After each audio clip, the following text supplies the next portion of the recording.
This Week in Radio Tech, episode 144, is brought to you by the Telos Alliance. You're welcome to get your gorgeous and info-packed Now catalog. You can download it, or we'll ship you one, or both, at telosalliance.com/now. And now, our feature presentation. Twert. Try getting 3 engineers in a room and peaceably discuss RF spectrum allocation and the fairness thereof. Ooh, doggies. All right, calm down. He says that to everyone. This calls for immediate discussion. What's up, Doc? All your days are belong to us. From his palatial office of important business, or in a choice hotel in a distant land. This is Kirk Harnack. Chris Tarr and Chris Tobin join me for some spirited debate on spectrum usage. It's Twert number 144. You're dialed in to This Week in Radio Tech. Hey, it's time for This Week in Radio Tech. I'm Kirk Harnack, your host. So glad that you're along with us. And this show is where we talk about radio technology, RF technology. And today, we're going to talk about one of the subjects will be the aftermath of Hurricane Sandy and what engineers are doing about it. But we've got a real potpourri show. We're going to have fun. On the show along with me, by the way, I work for the folks at the Telos Alliance. Yes, resistance is futile. You'll be assimilated. Along with me on the show, one of our usual co-hosts from Manhattan is the best-dressed engineer in radio. Let's bring forth Chris Tobin. Hey, Chris, how are you? Hello, Kirk. Yes, I'm in Manhattan, and wonderful facilities we're at. And I'm with the Musicam folks. We're IP and video audio codecs, just for disclosure purposes. And so far, we're surviving the what is it, Sandy, the nor'easter, and who knows what's coming next week. Yes! Frogs, locusts, maybe, I don't know. I'm sorry, I still have this tickle, so don't make me laugh. That's gonna work out right. Hey, also with us, another one of our regular co-hosts. I'm terrifically glad to introduce His Excellency, the Right Reverend Chris Tarr. Hey, Chris, how are you? Welcome in, brother. Oh, I am fine. Thank you very much. I am the Director of Operations and Engineering for 88.9 Radio Milwaukee. I run the website, The Virtual Engineer, at broadcastengineering.info, contributing writer to Radio Guide magazine, and a contract engineer all over the Midwest. You're also a sage philosopher. I am. I think very deeply. Well, I understand, and this was on Facebook, so you have a lot of Facebook friends. You officiated a wedding this past week.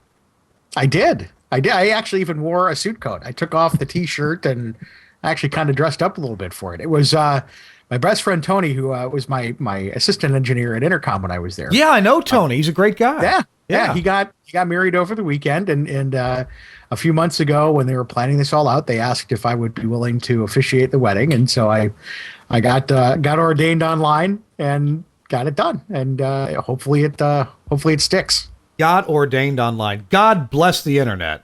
That's right. Is there anything the internet can't do? Is there anything you can't do? That's amazing. Well, that's just awesome, and I understand that there was a woman in attendance at this wedding who was skeptical at first about your abilities and about what's the word I'm looking for? The reverence of the situation, and she came away impressed. Well, here's the story: is his grandmother, who's a deeply religious woman, was not real excited about the fact that he wasn't getting married in a church, and she was worried that it's it would be this alternative wedding, and it wouldn't be respectful, and I spent a long time planning it out, writing what I was going to say. And, she was like, well, I will wait and see how this is going to work out. She's giving me the hairy eyeball. It got over, and she got up and she walked over and she said, Reverend. And I said, yes, ma'am. She threw her arms around me. Give Grandma a hug. That was so wonderful. I love that you're ready to do this full time. And I thought it was spectacular. So it passed the grandma test, which was good. You passed the grandma test. You pass that, you'll pass anything. That's awesome. Right. That is awesome. Next thing I need something blessed, Mr. Tarr. I'm calling you. I am your man. I could do weddings, I could do funerals, I could bless things. I am your man. Can you break a champagne bottle on the front of a ship? I know how to do that. Hey, actually, this is a good little topic. We're going to get around to talking about Hurricane Sandy and all the destruction that it caused, or at least what we know about it. Actually, some of the engineers that we've wanted to have on the show as guests to talk about it, they're busy. They're still cleaning up, or they're dealing with the aftermath in terms of real difficulty in terms of getting in and out of Manhattan. For example, Chris Tobin. Chris, you no longer work at CBS Radio, so you're no longer taking care of transmitters day in, day out, or as needed. You're running a company, broadcast related, but you were going to be here live at the GFQ network in Queens. You had plenty of time to get here, and you couldn't get here. Yes. Well, it was still cleaning up. I mean, downtown Manhattan, lower Manhattan, the financial district, South Ferry, they're still pumping out water from basements of buildings and things of that sort. And also, people are running around trying to fill up their cars with gas. That's creating traffic jams. So what's happening is you now have people driving between boroughs. So you drive across the bridges, and all of a sudden they're backed up. And believe it or not, even leaving with the time I did, it was unbelievable that all three bridges going across the East River, bumper-to-bumper traffic. One of the expressways was bumper-to-bumper traffic. It was just unbelievable. I mean, at this time of night, normally at 7 o'clock at night, you could easily get around. Not the case. People are still in panic mode to some degree, so I think it's going to be a couple of days before we get back to some normalcy, if there is such a thing in New York. Well, I think, yeah, well, yeah, if there is such a thing in New York. But, hey, I arrived at LaGuardia today. At least they got rid of their seaplane port at LaGuardia and went back to normal, runway airplanes. And the cab that I rode in, the guy was complaining about not being able to find fuel, although he had a full tank when I got in his car.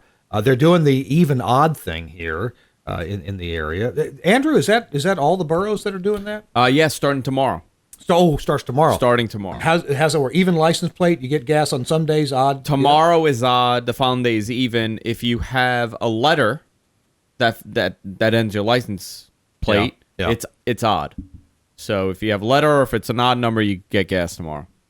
Well, we were talking before we actually started the show about the wisdom of doing this.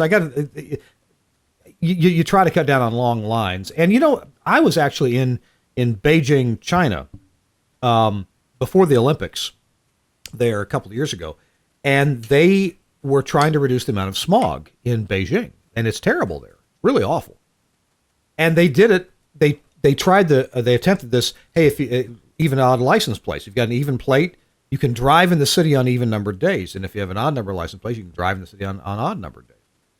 And it did seem to help a little bit, but I don't know if that experience is applicable to the experience of waiting in line for gasoline. We use the example. What if you could only buy toilet paper on Tuesdays? Or if your last name was A through M, it's Tuesdays, and N through Z on Thursdays. Would everybody still, of course, that creates the impression. I mean, anytime, I'm sorry I'm rambling here, but anytime that people think that they're short of something and they need to stock up on it, well, stocking up creates a shortage. Here's a little tip, Kirk. If anybody wants to get gas and not wait online, you could drive 15 minutes and go to Westchester and get gas, no lines, no problem. Well, there you go. Westchester.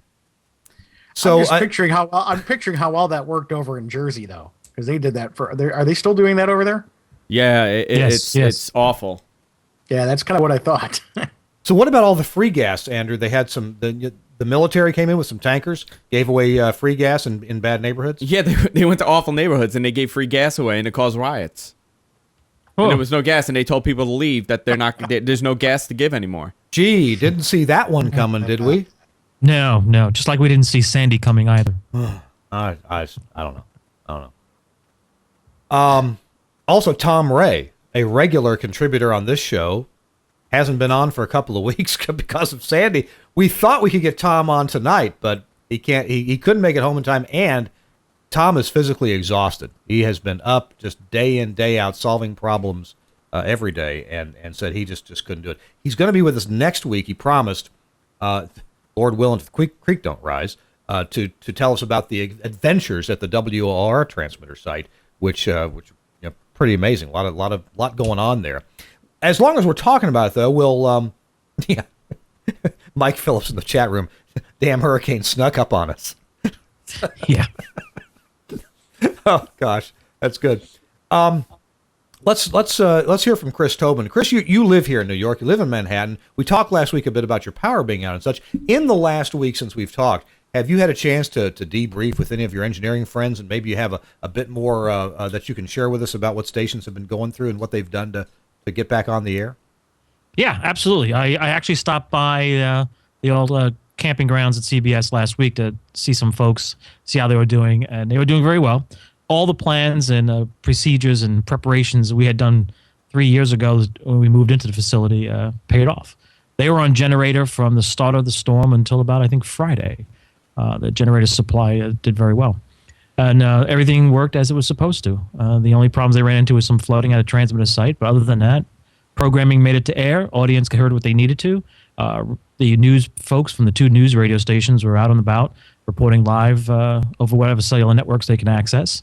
And everything, was good. The folks over at Clear Channel, I heard, did well. A little bumpy in the room, but for the most part, all of their plans worked out, for the better. A lot of the stations in Lower Manhattan were operating on generator. There was no power below 39th Street. So and Tom Ray is in that area, so he too would be very exhausted. I know a friend of mine was at the transmitter site at his facility from Sunday until I think it was Wednesday. He did not go home. He camped out at the transmitter site to keep an eye on things. So he too is physically exhausted. Was this our pancake chef friend? No. Okay. No, somebody else. Yeah, somebody else. All right. got one friend who seems to love pancakes. Loves those pancakes. But no, everybody in town, from radio and the television folks and cable, it was definitely a challenge. But everybody, I was checking out the dial and who was on, who was off, and everybody was on. And a few times that anybody was off was nothing longer than a couple of minutes momentarily. So making a change or hours. Yeah. A lot of folks were changing the STL links, or they would alternate sites just to make sure they had something on. It's hard to say. The TV folks operate from 3 different locations here in town, so they were covered. Those facilities were fine. A lot of the radio folks, the folks that were going to have issues with the AMs, because most of their sites are in places where swamp waters do rise. That's a good point. And when we build AM stations, we tend to look for places that are at least not on the top of a mountain, and we look for places that are moist, maybe in a bay, maybe near an estuary, somewhere where the land is flat. It's best, not necessary, but it's best if the towers are all on the same, level playing field. I think they've proven that doesn't have to be, but seems the large factor in it is the ground connectivity. Right. And as we all know, ground connectivity in parts of the Northeast really is bad.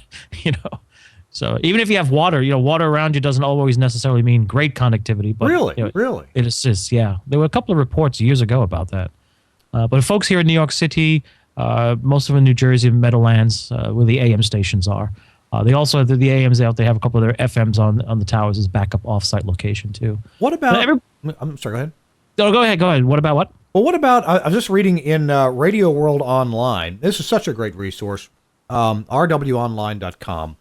There's an article from a couple days ago, interview from, I guess it's a Jim Stagnito. Yeah, Jim Stagnito. He's now the director of engineering at WNYC. Yep. There's some pictures here on their website. From the WNYC AM site, and this is called the Kearney site. You're probably familiar with this site, right? Yep. It said that it took the brunt of the flood. This time, for the first time in memory, the water came into the transmitter building itself, about 18 inches worth. The access road is technically closed, although they can get to it at low tide. But their towers are their towers normally out over water anyway? Yes. Yeah, you drive by them, you can see the water. Matter of fact, when I came back, I was in Jersey. Yeah, last Wednesday. And we drove past on the Parkway, and you could see the tower. I look over, I'm like, that's water at the doghouse, or the antenna tuning houses. I'm like, oh boy, those guys are going to be busy. Yeah, they're normally in the water. When you drive by, it's always water around them, but it's below the base, the concrete support. The base. These look like self-supporting towers that have their bases in the water normally, right? Yep, that's right. Okay, but the antenna tuning houses, and these are actual buildings, not just a metal cabinet at WNYC. That's correct. Yes. But it looks like in the picture in Radio World Online, it looks pretty bad here, though the water's really up into the tuning houses. Yes, it's even worse when you see it in person. Driving by, it's like, whoa, yeah, those pictures are right, but boy, when you see it up front, up close, it's even different. So I was always under the impression, well, I thought seawater had just fabulous conductivity.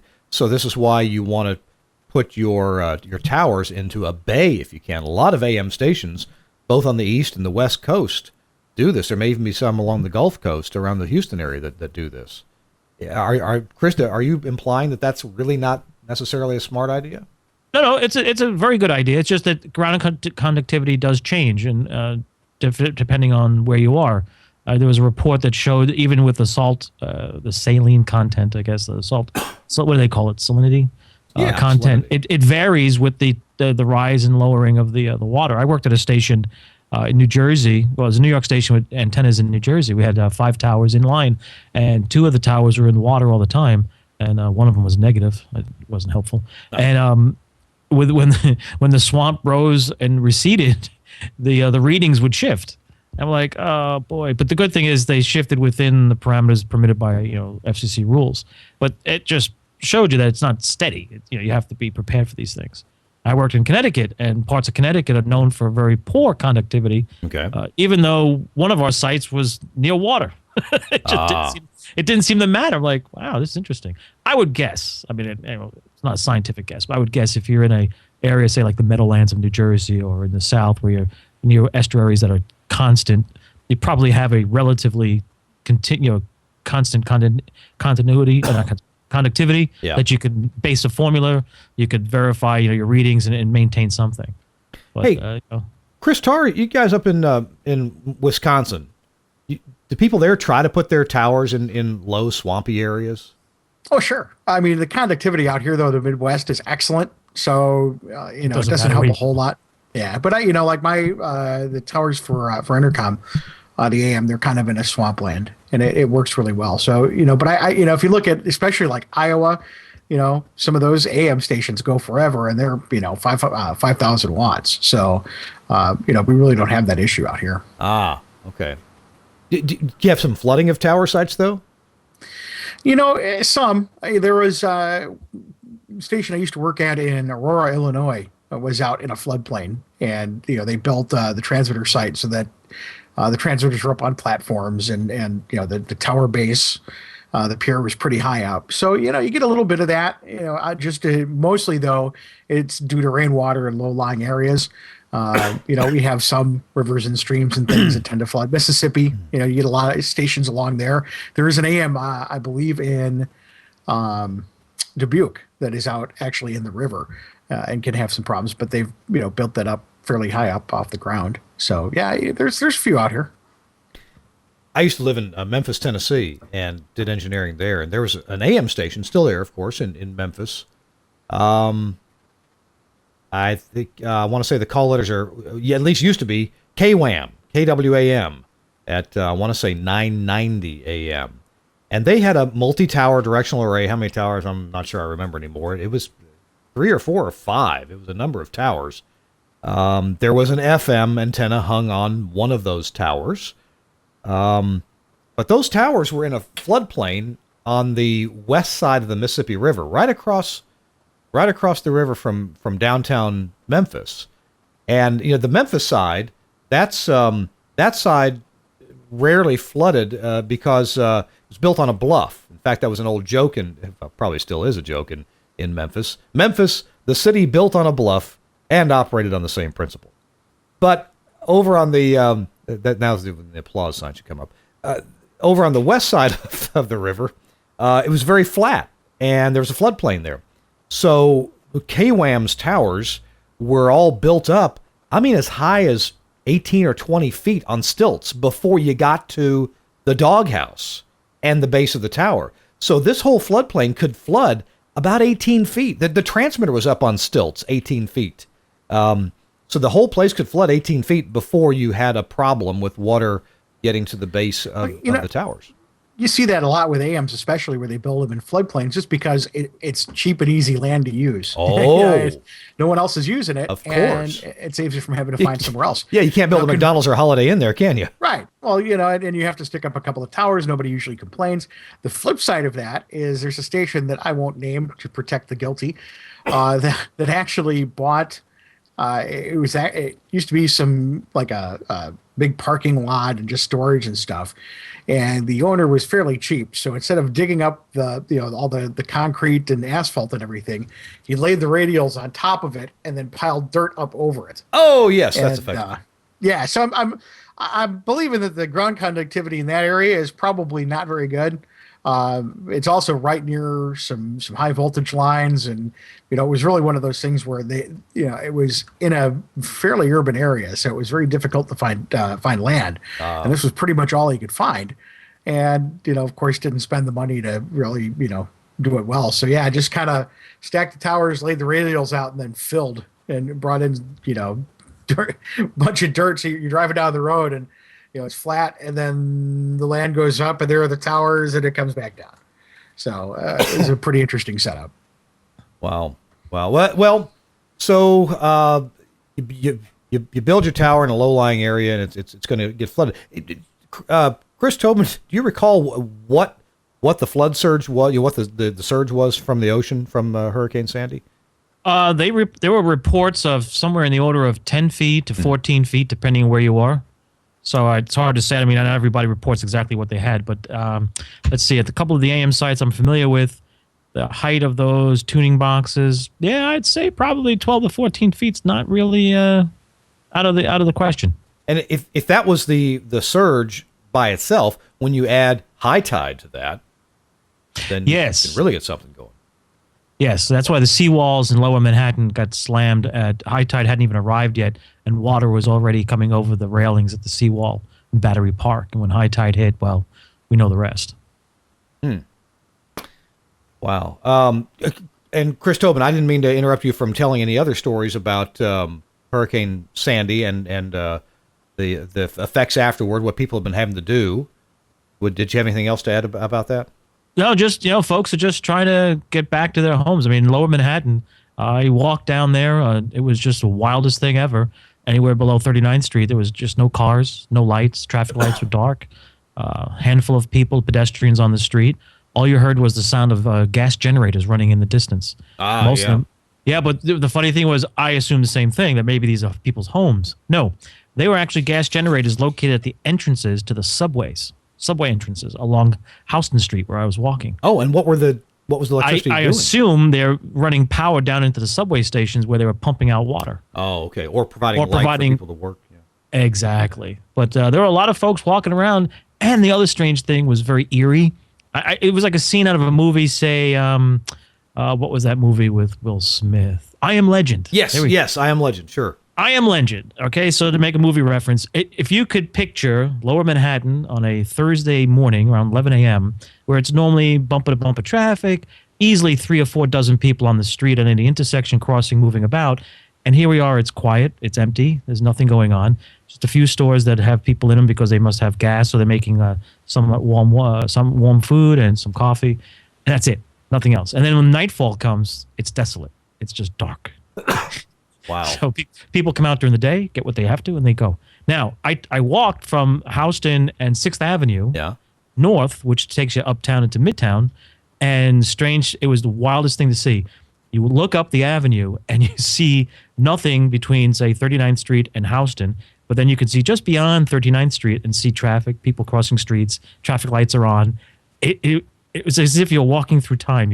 I walked up the 39th, I cross over, there's traffic lights, do not walk signs, everything. It was as if nothing was happening. And you turn around, look south, and go, okay, this is really weird. It's like an invisible fence, like a border. Yeah, it's like a time, like you're just stepping out into time. Go, wait a minute, don't you guys see what's going on down the block?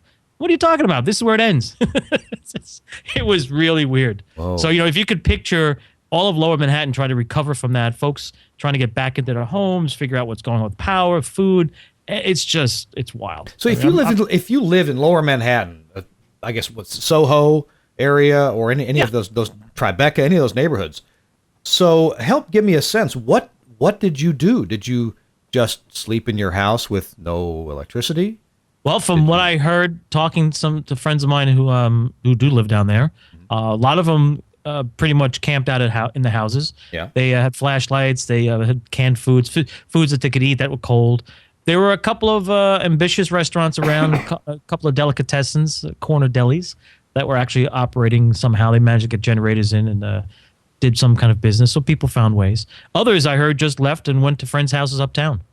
I met a few folks that were up this way where I'm at, and I said, "Oh, you live in the city?" "Oh, well, yeah, I live downtown, but I'm staying here with friends because I can't do anything downtown."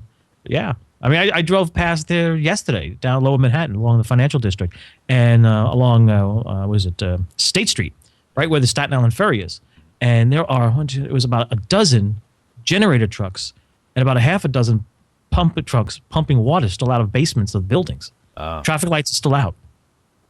So just to give you an idea, a sense of how things are still on recovery.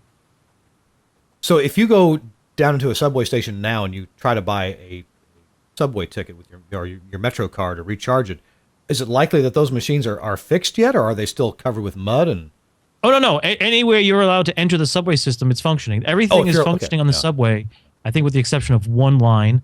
The subway lines that are out in the Rockaways, which is the A train, the A and the C train, that's going to be a while. Those tracks, the images of those tracks are in bad shape. So what they're doing is actually where the tracks end due to damage, they're running shuttle trains between the Rockaway side, on the Rockaway side of it, and then getting to the city, they take the shuttle train to the end, and then it hop on a bus and brings you into the city. But that line is still in repair. But everywhere else, I mean, I took the subway today, no problems. They're coming and going, everything. They did a pretty good job making things come together very quickly. I mean, if you saw the pictures on the news, you could picture a subway entrance, goes down. You're talking, 50, 60 feet down.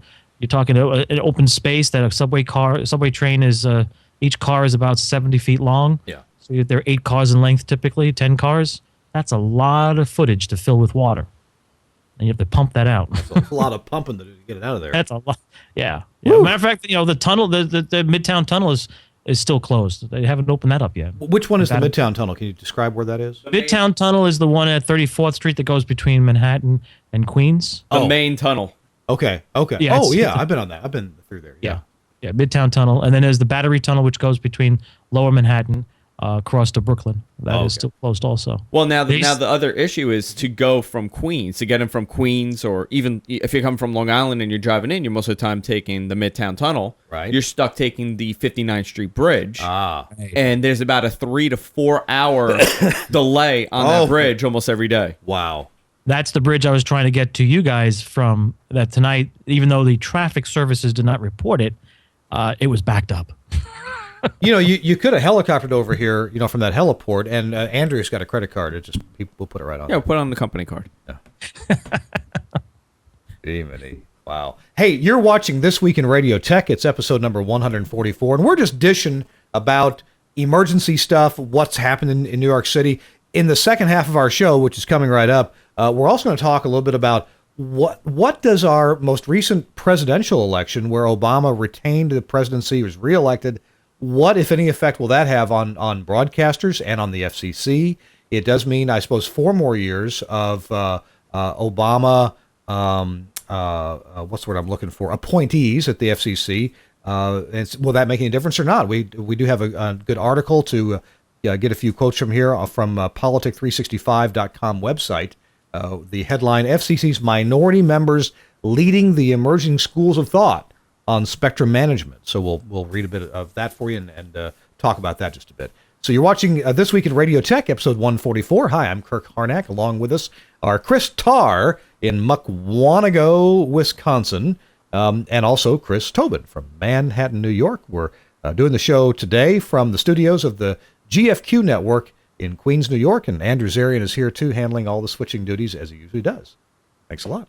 Our show's brought to you by my friends at Axia and the Axia Radius console. Now, I hope that if you are watching this show live on GFQ, I hope that you'll take the opportunity to tune in maybe a few times tomorrow on Friday here in the U.S. Andrew, are we going to do a little bit of live stuff, you think? Yeah, we're gonna be installing the new system here at the GFQ network, and Kirk is holding it right now. Let's see. There you go. Look at that. It's heavy. Yeah, it's kind of beefy there. Yeah. This is the audio console that we're going to be installing.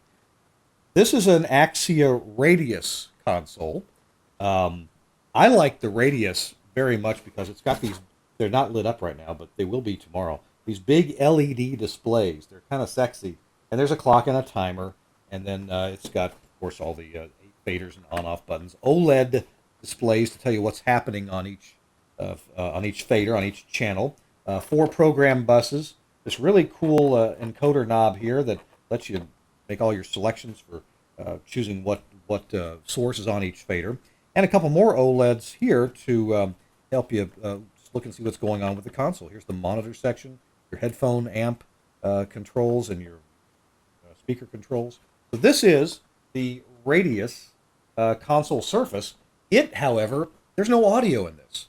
This simply controls Axia mixing engine. We'll be showing that to you tomorrow on Friday if you'll tune in to GFQ. We don't have a set schedule for showing any of this, do we? Well, what time do you plan on starting? Probably by 9:30, maybe 10 o'clock. All right, at the latest. so probably 10 o'clock. We'll hook up the cameras. It'll be a voyeuristic view on the setup. We'll probably have the audio muted for most of it. We'll come every now and then and we'll talk. But can we play some Skinner? We could play whatever you want. All right. And every now and then, once we get the audio hooked up, obviously, maybe I could hook up one mic or to the old setup. We won't tear that apart, so we could come on and talk about what we're doing and answer some questions. But it'll be fun. For a couple hours, we'll be tearing everything apart and hopefully drinking while we're doing it. Let's drink orange juice at first.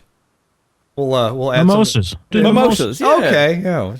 So we'll be removing your old board, putting in the new board. The new audio console from Axia does automatic mix minus on every channel that needs it. On every source that needs it, there's an automatic backfeed, and that's going to give us terrific, proper level mix minus feeds to all the Skype sources. We'll never have to hear anybody on Skype say, "Hey, I'm hearing myself back." Right. There's a slight echo. That should never happen again. We're also putting in a new audio processor from Omnia that'll go in the main path, so all the audio should be well processed. And we also are putting in a ProStream, this is a product from Telos that does audio processing and audio encoding or stream encoding, and you'll be sending that stream to your supply, your not your ISP, but your content distribution network. Yeah, which we use Stream Monster. Okay. And then we take that feed and we just give it out to Stitcher, TuneIn, Livio Radio. Yeah. By the way, the ProStream is a fantastic box. I use it for my station. Love it. Oh, well, thank you. That's cool. What do you like best about it, Mr. Tarr? You know, there's many things, but obviously the built-in Omnia processing, and it solves a problem that a lot of us have. Number one is it's an appliance. Instead of having a computer where you have to load software, then you have to use either inboard cards or outboard processing cards.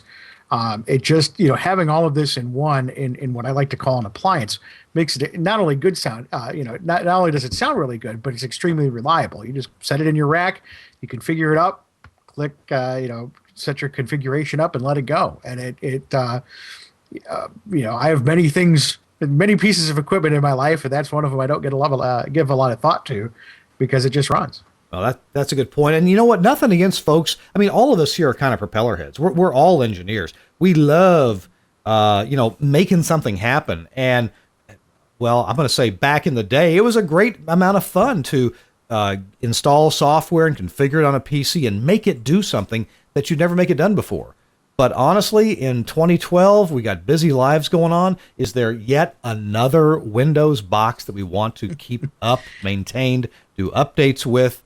Pay whatever fees we have to, and replace the fans, keep it running when it starts getting stupid, then open it up and realize it's choked full of dust and it has the CPU fans not running anymore. All those things that just make PCs a pain, that goes away when you get to use appliances to do those functions. And plus, it has a really sharp looking front screen on the display too. Well, that's important. That is, and yeah, it is pretty sharp looking. We'll show it tomorrow. So anyway, I don't want to carry on too long here, but thanks, Chris, for that user report. And thanks to Omnia and Telos and Axia for sponsoring This Week in Radio Tech. If you get a chance, tune in to the GFQLive.tv stream on Friday, and you can be a fly on the wall and watch some of this equipment go in. It'll be fun. It will be fun. It'll be really fun. We'll make it fun.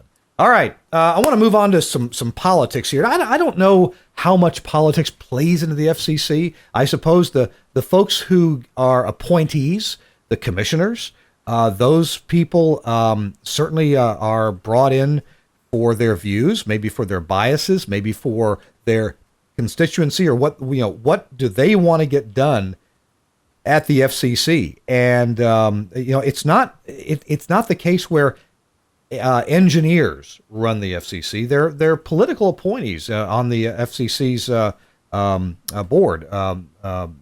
So here, I'll just give a few thoughts here from this article in politic365.com. The FCC's minority members leading emerging schools of thought on spectrum management.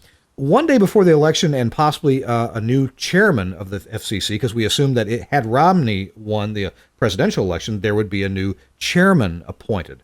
Well, the issue of how best the FCC provides access to the airwaves by wireless communications companies may be approached differently depending on which party takes control of the FCC. Now, there's two commission members, Mignon Clyburn and Ajit Pai, I hope I got those names right, are placing themselves at the thick of the spectrum issues, and their articulations on the issue of spectrum management reflect their divergent positions on the issue. Now, why does this make a difference? Well, this directly affects broadcasters, TV broadcasters especially, and how it is that cellular carriers, the existing companies or perhaps even new companies, how they get spectrum and how they would use it. Clyburn, a former member of the Public Service Commission of South Carolina, has been at the forefront of digital divide issues impacting minority communities.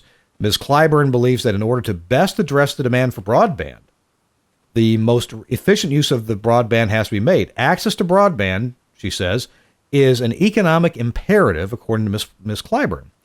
Specifically, Ms. Clyburn would like to see the FCC ensure that spectrum is put to its highest and best use. Quote, here she says, regulations must adopt spectrum policies that encourage this process.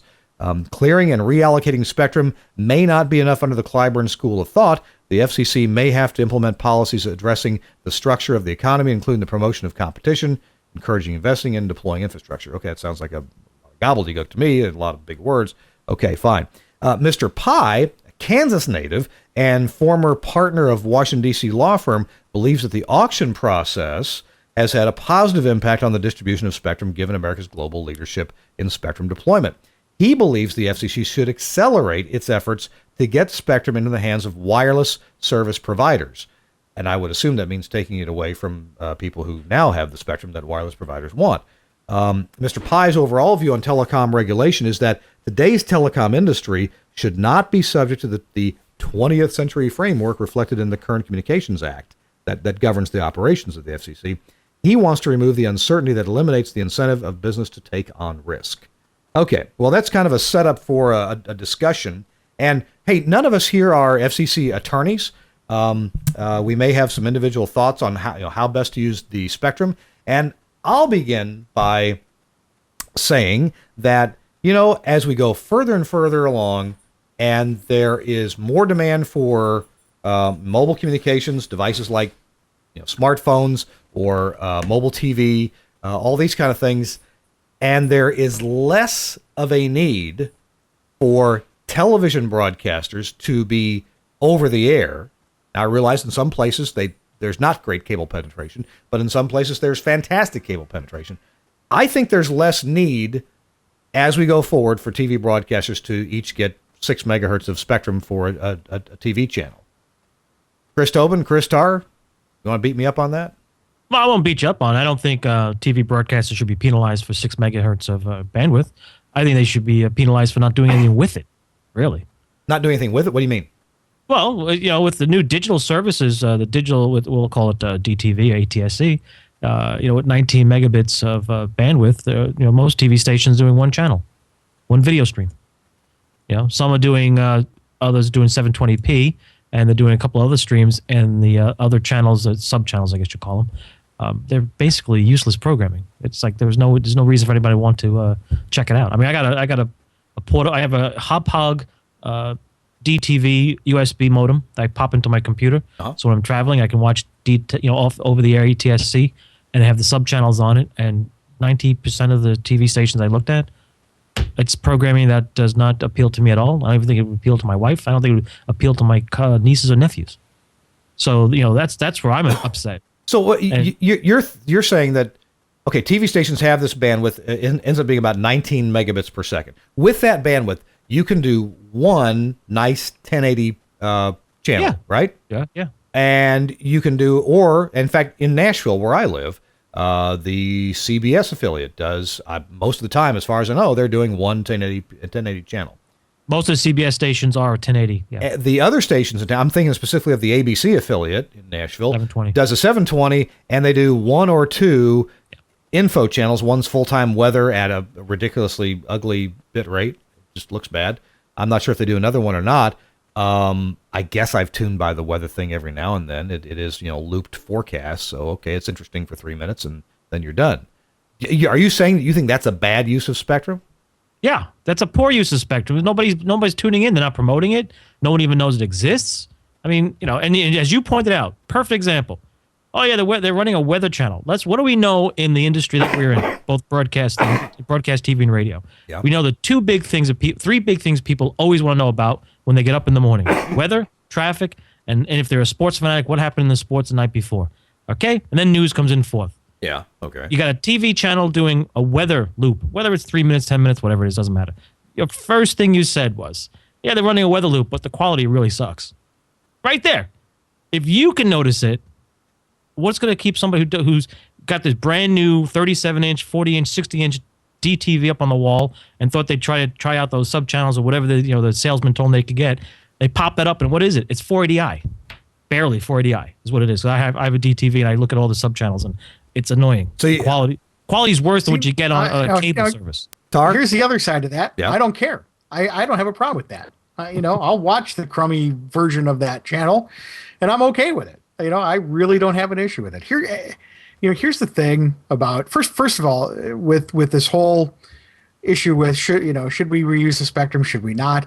First of all, it's the FCC, which means that they have to be fair about how they do these things. So, sure, there's plenty of spectrum available in non-urban areas, but there's not in urban areas, and you can't pick and choose. Number two, all these articles about who's, well, now that Romney's not elected, or if Romney did get elected, how is that going to change? FCC is regulated by Congress, and Congress hasn't changed at all. And it didn't change with the presidential change, or wouldn't have changed much with the presidential change. Yeah. So, there's a lot of things that have to kind of fall into place with this. But the biggest thing that we tend to forget with these spectrum rulings is, first of all, arbitrary and capricious, and of course, the standards that have been set already. So, if there is something that they want to put together voluntarily for broadcasters to participate in, that's great. I mean, I don't have a problem with that at all.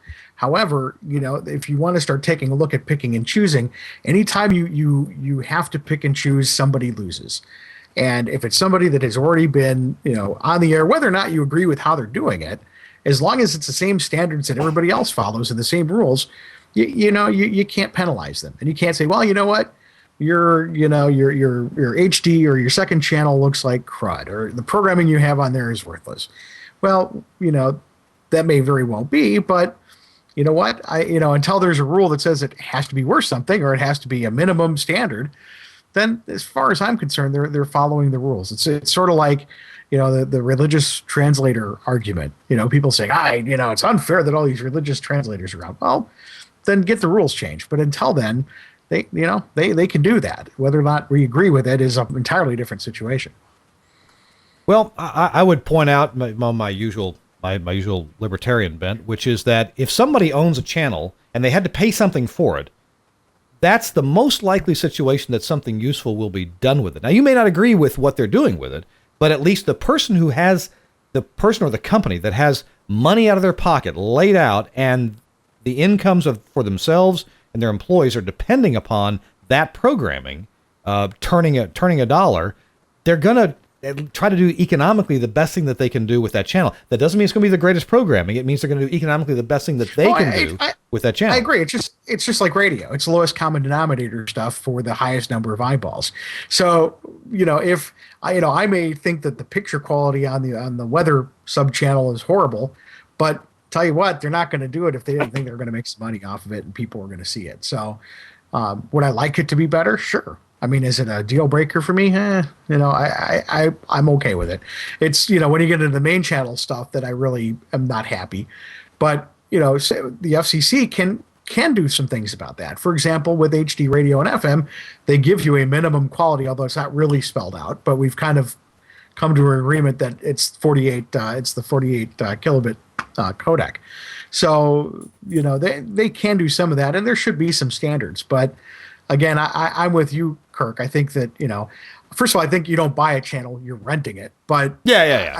But I do think that you kind of have to let the market decide on those things. And if the market changes, like it has with the need for spectrum for data, that's fine. But that's for the FCC and the broadcasters to work out. That isn't, hey, you know what? I think that wireless spectrum is more valuable than television, so we're just going to take it.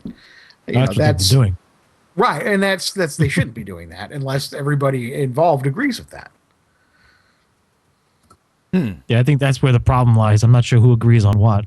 A lot of the TV spectrum that was given up for broadband, I still, probably 50% of it, I still think was not, as you pointed out, given an even playing field. Well, and some of this, some of what they were supposed to do never happened. Look at how they were supposed to repackage with the DTV transition. And that they didn't really follow along that plan either. It kind of changed as it went along. So really what I would like to see it, and by the way, I don't know how far along it went, but I know that SBE was sponsoring a bill that would allow commissioners to have engineers on their staff. It didn't require it, but it allowed it. And I think, anytime we can get that involved would be great. But I do think that at some point, some people, and not to knock the commissioners, but we need to get some people who are smart, technically smarter than them, to sit down and start looking at policy as a big picture, and stop looking at where can we sneak away little swaths of spectrum to do what we need to do. We need to sit down and say, okay, here's all the spectrum we have. What can we do? How can we reform this to, first of all, be equitable, but also accomplish the goal of using it for data and things like that? Because there are, aside from broadcasters, there's whole chunks of spectrum that are reserved for military uses and things like that. We really don't know if they're being used or if they're being hoarded or what's going on. So, let's take a look at everything and then kind of reassess what we're doing. Yeah, well, that's true, because if you look at, spectrum, say the new 700 megahertz public safety spectrum that's supposed to be, doved out properly.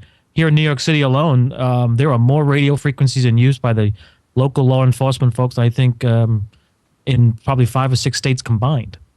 And it's just like, wait a minute, is all this spectrum really in use? I mean, if you look up licenses, it's a lot.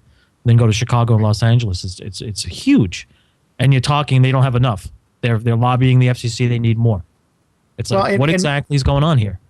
And what's going on is there's a lot of lobbying going on, because it's the cell companies and the data companies going, hey, we need to do this. And I don't disagree that data is important and that we need to find new ways to do that. But what's going on is they're saying, well, TV's old school, radio is old school. These are dying technologies. This is the future. Well, that's your opinion. And, so no, we're not going to take TV spectrum to do this because TV's old and this is new. We just don't do that. And, so it really is going to take, right now, it's just so piecemeal the way they're doing it. It's like, let's take a little of this, let's take a little of this. Let's take a look at all the spectrum that we're using by everyone and see how it can be divided up to accomplish what we need to accomplish. Because we always keep hearing about, well, there's a spectrum shortage. There's a spectrum shortage. We have none left. That's not true. I mean, it's just we're not using it very well.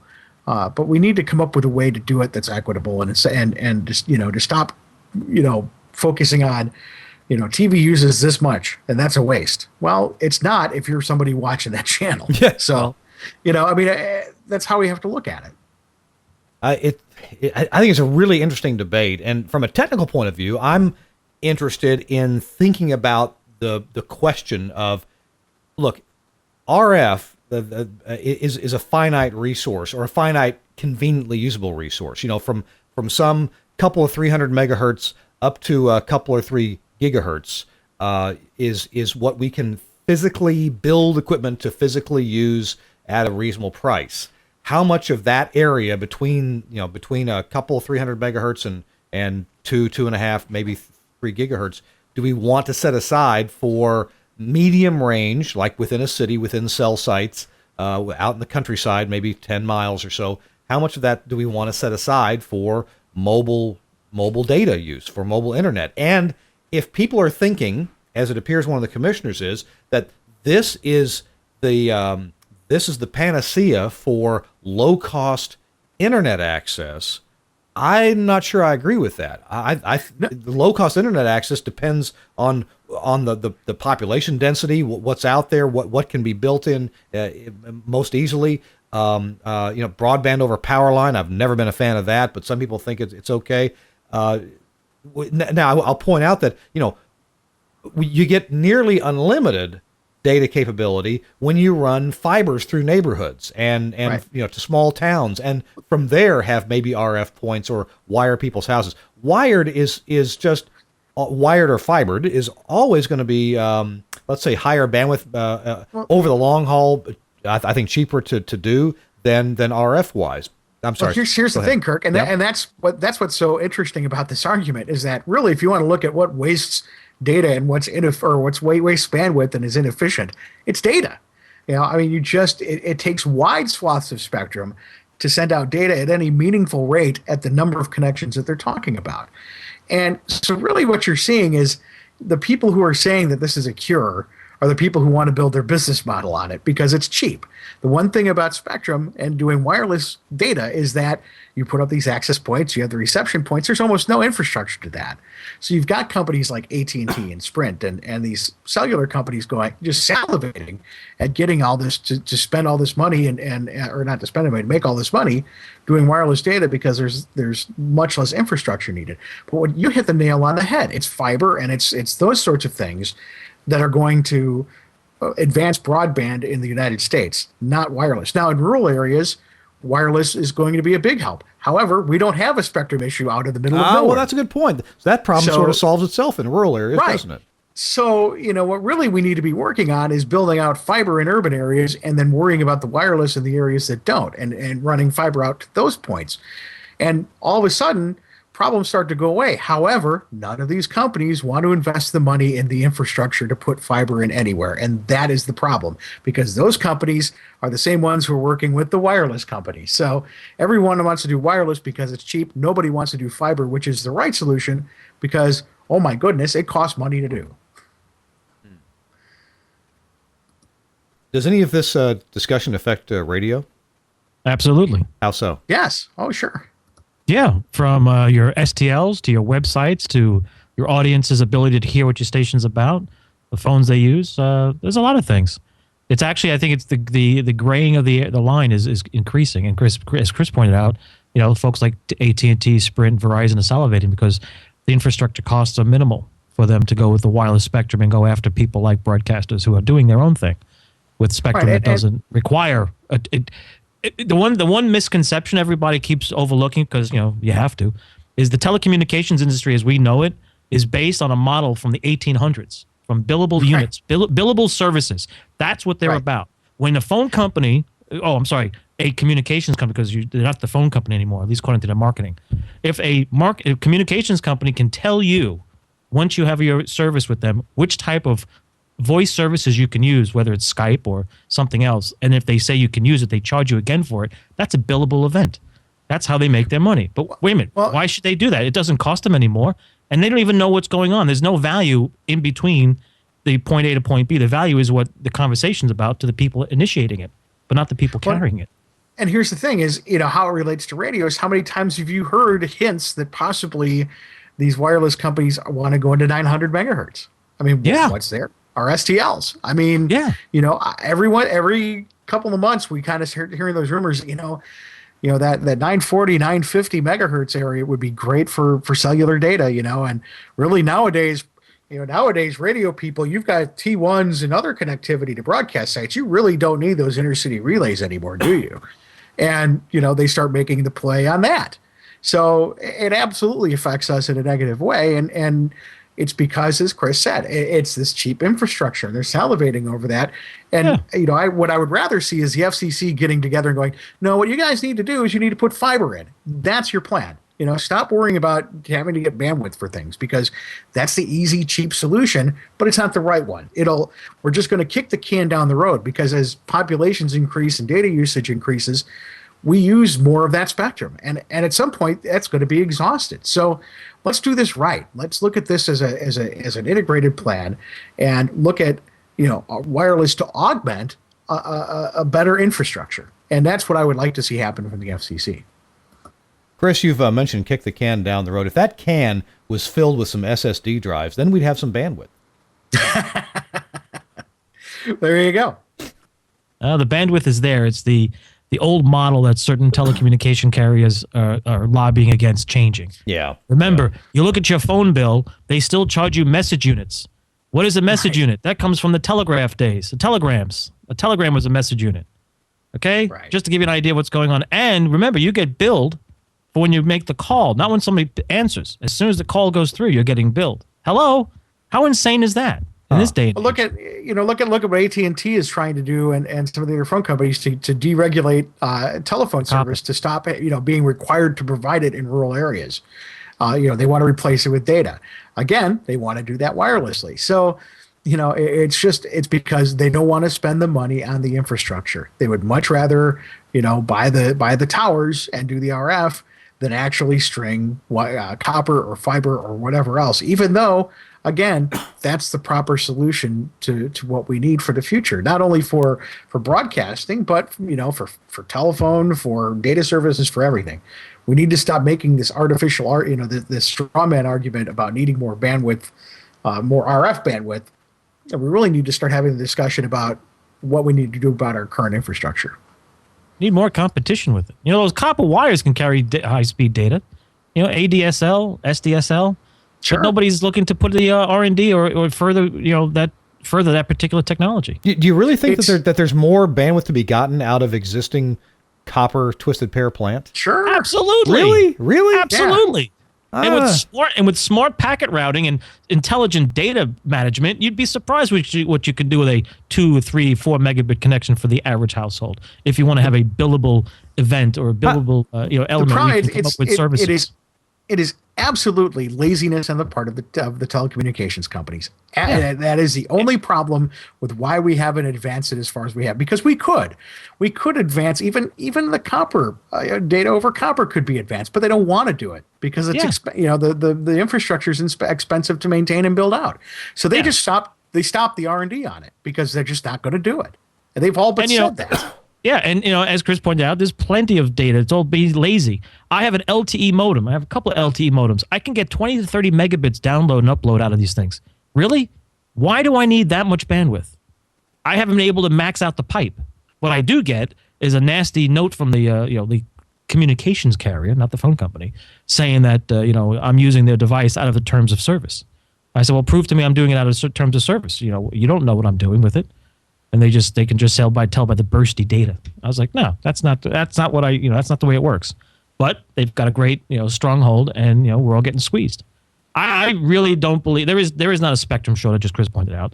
What there is just lazy people who have got a over 200-year-old system in place, and they're still trying to milk it, and that's basically what it comes down to. You want to start a phone company, or you want to do something? How about it? You want to do a wireless local loop? Gee, the last time I heard somebody trying to do that, they got sued by the telecommunications industry for violating some kind of law, some rules, or anti-competitive something or other. Oh, that's right. They were municipalities for a city.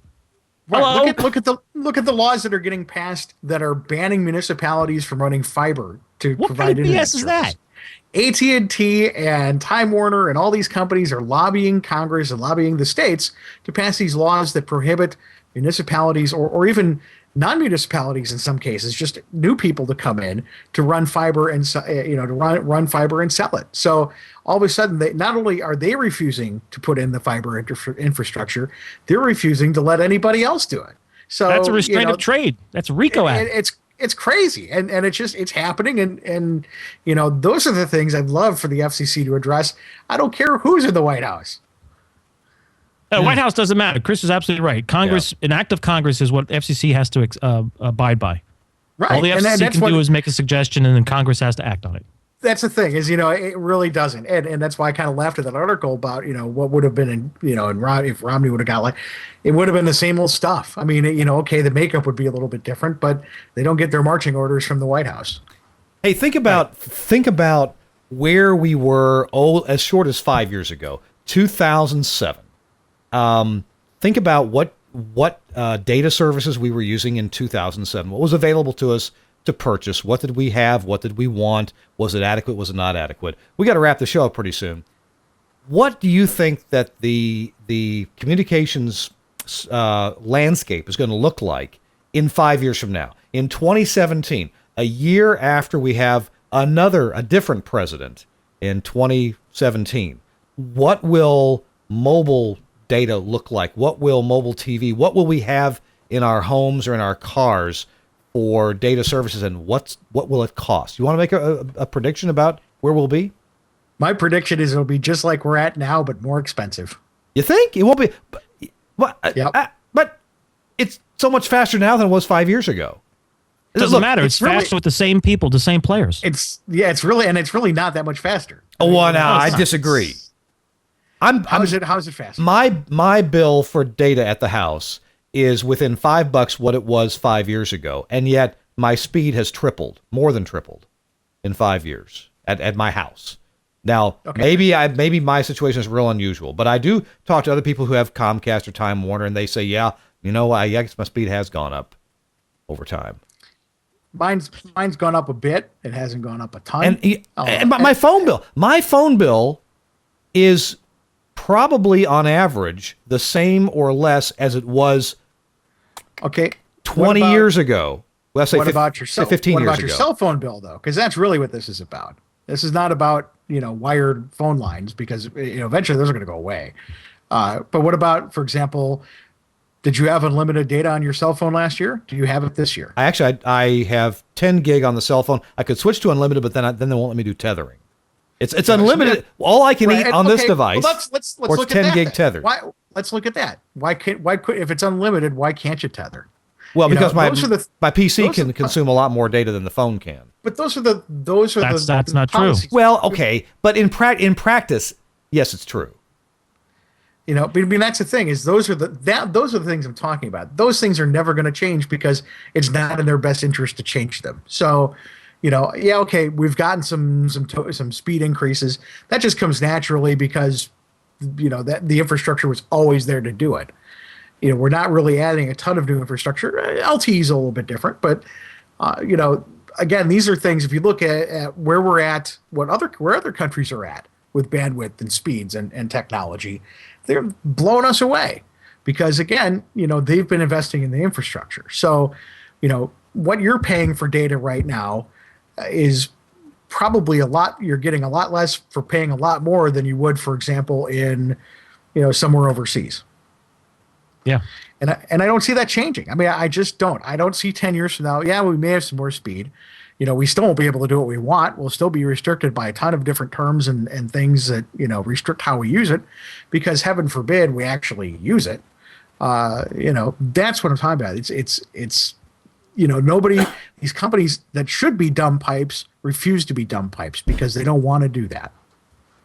They need billable services. That's why you can't tether without getting charged. There's no difference in the data handling. Well, no, there's no difference.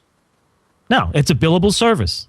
I had tethering capability on my cell phone up until about 6 months ago when Verizon decided to change their entire data plan. Mm-hmm. Never notified me, never said anything.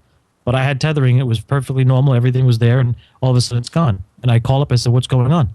Well, we had to change your service plan. I said, why? Mine doesn't expire until December. And I got into a whole argument about it. They said, well, you weren't supposed to have it. Really? I've had the phone for 3 years. I've had tethering along with it. It says it on the bill. No, it doesn't. Yes, it does. I have a copy. I went through an argument. I said, look, in December we'll decide if I'm going to stay with you. And they had the nerve, the gall to say, well, we have the best network in America. I said, yeah, that's nice. I'll find somebody else. For my needs, I don't need the best. And that's what's going to happen. In 2016, it's going to be two services we're going to have in 2016. For me to have tethering on my phone, I have to pay almost $10 a gigabyte. Yeah. For tethering data on my phone. That's ridiculous. Sir, it doesn't cost them anywhere near that. No, the lights flash the same way. Right. I mean, it's all just, it's all a matter of what we can bill. And that's why it's anti-competitive. I mean, they just don't, that's what this is all about. Because even if we gave them all the spectrum in the world, at some point they'd make up some other reason why we have to charge so much. Well, look at the spectrum situation as it is. They had the chance to properly do spectrum allocation, right? World Radio Council of Conference of 29 or 2010. They do this whole big thing to do data, LTE, HSPA plus, all this stuff, 4G, whatever you want to call it. And what does it come out? Well, if you have a Verizon LTE phone, you can use it in the United States. But if you go to Canada with it, guess what? It won't work on their LTE system because of a different radio frequency. Mm-hmm. Why is that? Oh, because they couldn't figure out which spectrum they should make uniform. But yet, if you have a GS7 phone, for some reason, those 900, 1800, 1900, 2100 megahertz channels all seem to be globally acceptable. Well, now wait a minute. Now there's four. You just mentioned 4 different bands. Yeah. Yeah. And those GSM technologies work on all the different bands, and all the phones are available. I have an LTE phone I can't use anywhere except here in the United States. Okay. If you've got a Sprint phone that only does Sprint PCS and those frequencies. I have a Sprint phone that does CDMA and international CDMA, and it also does GSM. Well, that's because it does those other things. Right, but it doesn't LTE has 5 different bands to work from. Well, why can't they build a radio with 5 bands in it? That's the problem. They can't because the spectrum is too far apart. That's the argument that's going on now. But the thing is, when they developed it, when the WRC and all these companies, they should have sat down and said, wait a minute, we're moving it, like Chris pointed out, it's a new frontier, new technologies. How do we make it more universal? What we've done is create silos. Not we, but the industry. And broadcasters will get screwed. That's what they want. Well, and they want the silo because they want to, they want to be able to control it. I mean, as we get into our Joe Pesci, they get you with the cell phones every time. What we need to do is we need to get our fighter jets and the Iranian fighter jets on the same frequency so they can talk to each other. And we can free up the spectrum for the cell phones for the people.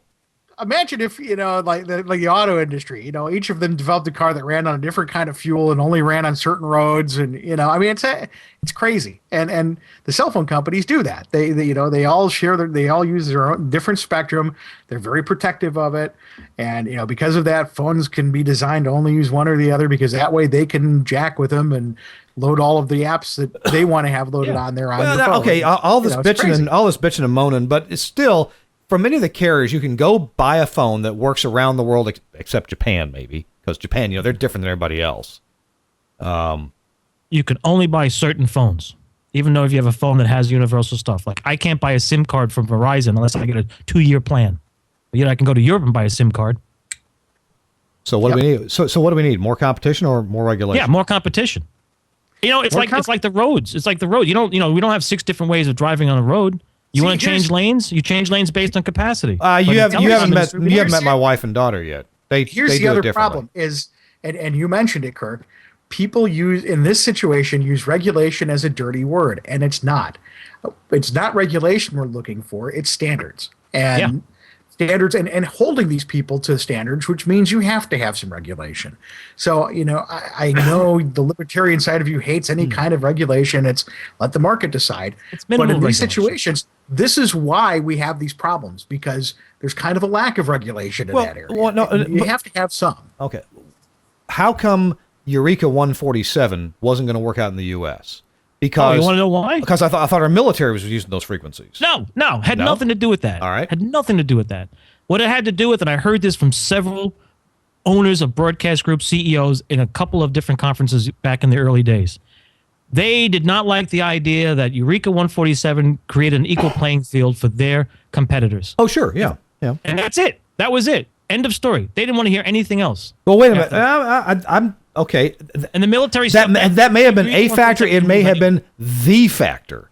But I know I sat in several presentations, and maybe I was, maybe this was the official reason, but not the real reason.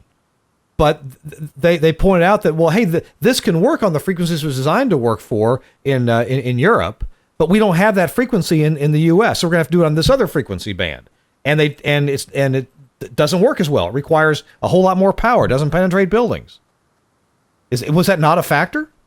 That was part of it, but also there was no interest because it created a new platform. I worked for a couple of companies that were fighting for it, that were interested in it, because we had markets that we could have benefited from it. Yeah. But I got feedback from the owners a couple of times, and they told me flat out, they said, look, we sat with those guys across the table, those big companies, and they weren't interested because they could see where it was going, and they had no interest. Well, I guess it would break the model. My point is this, that not every lack of standard, not every lack of interoperability is due to nefarious reasons. It's due to, hey, the cellular industry grew up in one country at the same time as a different cellular industry was growing up in another country. And guess what? We can't make them work together. Hey, when I grew up, I learned English. And when my friend Philippe grew up, he learned French. And he and I can't talk to each other unless he learns to speak English or I learn to speak French. Well, here's, Big Phillips brought up something which kind of, in my mind, kind of hits it home. Something like, AM stereo, with AM stereo dying, and he asked, why could the FCC decide on, or why couldn't the FCC decide on an AM stereo standard?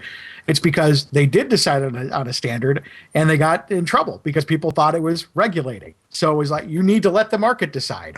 Well, by the time the market decided, it was over.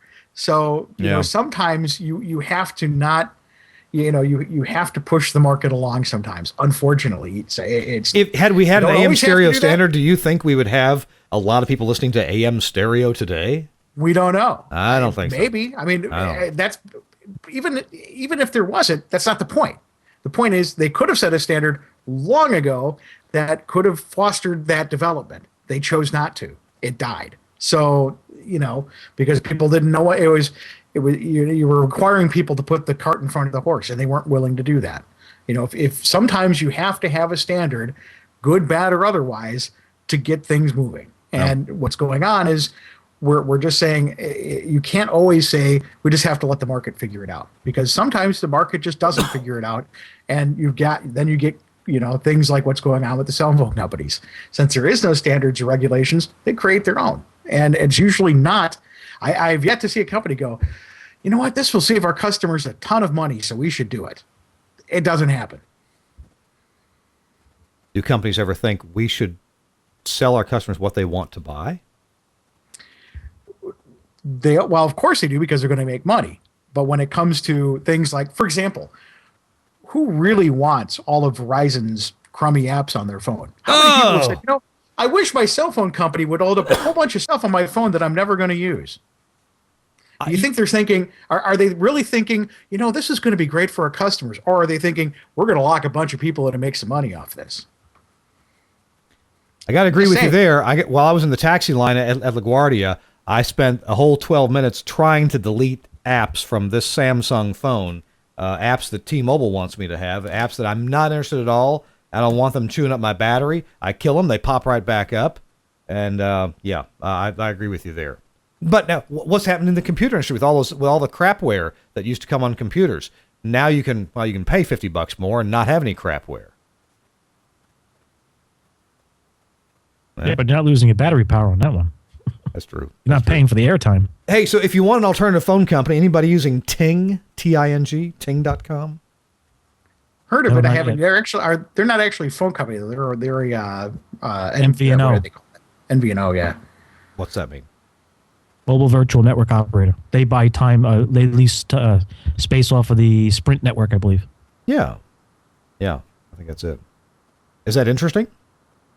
Yeah, I looked into it. If they sell you plans that are more interesting or more suitable to you than Sprint will, then is that a good thing? Yeah, I would think so.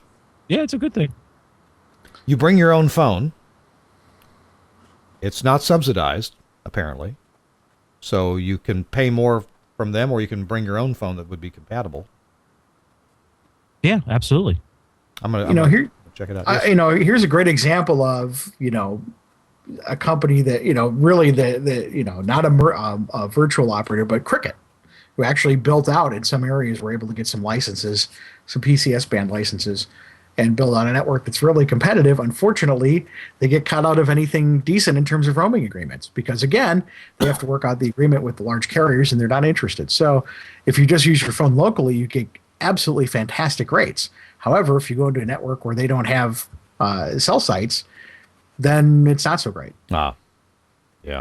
Well, Cricket actually, when it first came out, indeed, if you got a Cricket phone in Memphis, that's where you could use a Cricket phone, and that was about it. Now, for people who don't travel, that's ideal, isn't it? Sure. And you could, and I think you could use it in other places as long as it was a Cricket market that actually had their own towers. Oh, maybe. But so. What I'm saying is, there should be I'm kind of mixed because you want to say, well, they should be allowed to be on their networks, but they didn't pay for it, so they shouldn't. However, that these agreements favor the incumbents only when they need to be favoring the incumbents. If it were a situation where they needed to be somewhere where this other place was, it'd be a much better agreement. So, I'm all for letting the business kind of grow on its own and not get meddle too much into it, but what's going on is these same companies are saying, hey, it's still not, it's not fair, it's not right, it's not working. And these are the same companies that are kind of doing the same things to other people. So, it's frustrating as an engineer because you just see how, what potentially could be done to the system to make it work exceptionally well, and just nobody's interested. Let's start our own phone company. Guys, we got to go. It's past my bedtime.